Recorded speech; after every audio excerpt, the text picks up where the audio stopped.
And then afterwards, like can I show you faces? It's okay. Okay.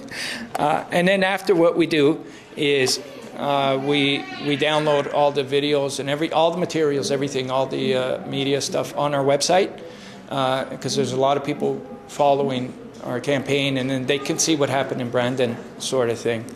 And as a result, you know, what we're hoping is that by the time we finish this in Argentina, that literally there'll be thousands of media stories, you know, and it'll be really cool for the students as well, like, because they're taking an active part in this. So, okay. Yep. Yep. And so after I woke up from the operation, I had bored, and the first thought was in my head was that, you know, all my family was rejoicing. But somewhere else in another part of the country, there's a family grieving because they just lost somebody. And that's really what it takes for this to happen. And so I was thinking of that grieving family, and also thinking the courage that it took, you know, during a very tragic situation in their lives, losing somebody, and then having the ability to make that decision. That sort of compelled me at that moment when I woke up to say thank you to that donor friend. I don't know who it is to this day, but it's kept anonymous. But I also was thinking that 3 floors below me, in the emergency room at the Toronto Hospital, there was people, unfortunately, arriving dying, but their organs were literally going to the wastebasket. And on my floor, every other day somebody was dying because an organ wasn't available. And the person that saved my life, that one physician also saved 5 other people. So there were 6 of us that were saved as a result of this one physician. And I was thinking, there's something wrong with this picture, that there's so many organs going to waste. And something, you know, has to be done, because nobody was talking about this back in 1995. And it was from that moment that I woke up from the operation that I just devoted the rest of my life. And I carried the torch that you see out there across Canada, and I got a call from Pope John Paul II. Not from him directly. No, I understand. It was his secretary. And at first I thought it was my friend Billy pulling a prank on me, because every morning he'd call me in the morning and pretend he was Larry King or somebody, and I'd always fall for it. So I said, Billy, I know it's you, and you really do got a poor Polish accent. You better brush up on it. And it was really somebody from Vatican City, Polish, somebody Polish. And so he forgave me, because he said he also had a friend like Billy, so he understood it, you know. But he said that the Pope wanted to meet with me, and he heard what I was doing, and if I could bring the torch there. And I did. I brought it there, he blessed it, and encouraged the entire world to be organ donors when he blessed it. And he called organ donation a genuine act of love. And he also said, when you go back to Canada, pass the torch to the students, which I did.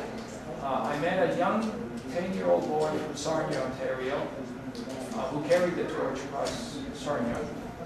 And I didn't know until the end that he was on the waiting list. Like, he lifted up his shirt and he showed me all the scars, because he had to do all these operations just to stay alive. And he said, I'm on the waiting list, and, you know, I'm waiting for a liver. And he goes, and one day I would like to carry this torch across Canada, you know. So just to make a long story short, 3 years later, he got his way. And it was called Christopher's Wish. He was still on the waiting list. And we arranged a 200-city tour for him. It was called Christopher's Wish. And he had a beeper. Well, he was carrying that torch in each one of these cities. And it was Christopher that literally inspired all these students. Like, hundreds of thousands of them, in each and every one of the cities that we went to. And as a result of inspiring them,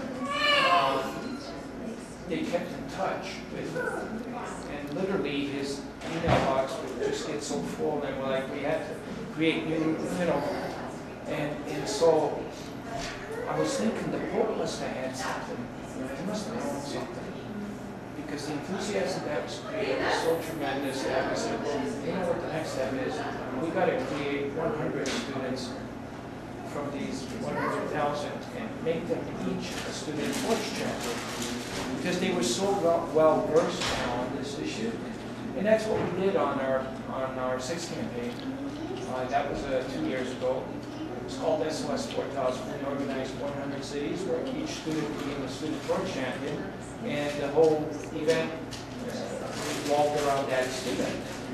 And that campaign went so successful across Canada that we said, now we got to go to the next level.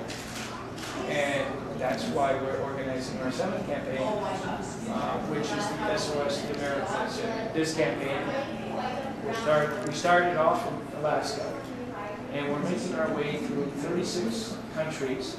We're making 300 stops. And literally there's thousands of students that are being recruited that have been joining in since we started the Canadian Lake. And what we're hoping by obtaining all this footage and keeping in touch and doing our Facebook, Facebook group, our website group, our YouTube group, our Twitter group, getting all the social networks involved.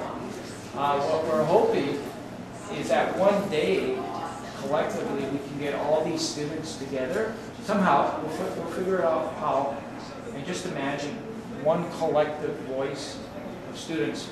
I mean, just in itself, having students from 36 countries involved in anything, in itself would.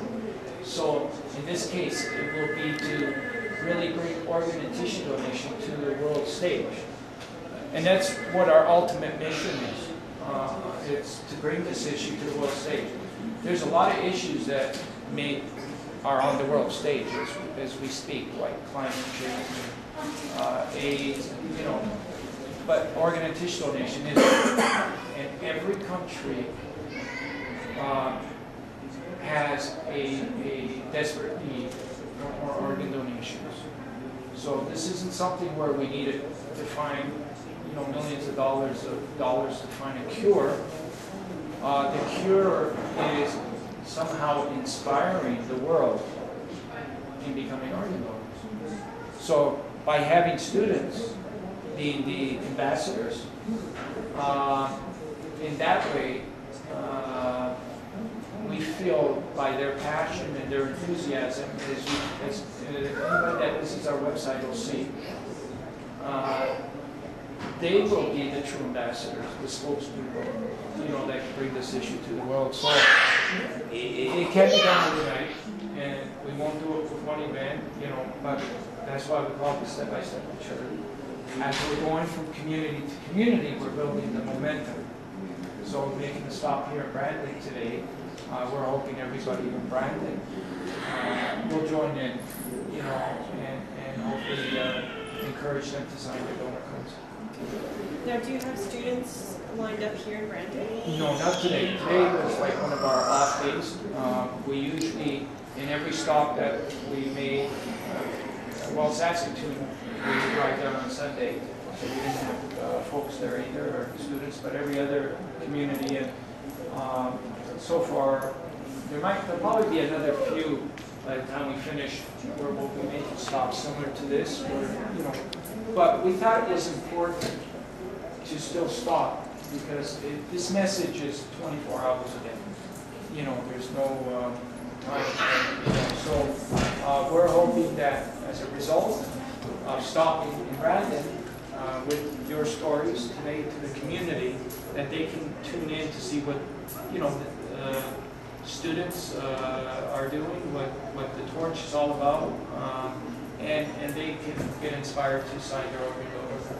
What made you choose the route that you chose? Well, we started off, I'll be really honest. Like usually guys, want to really promote, they go try and go through a bigger city.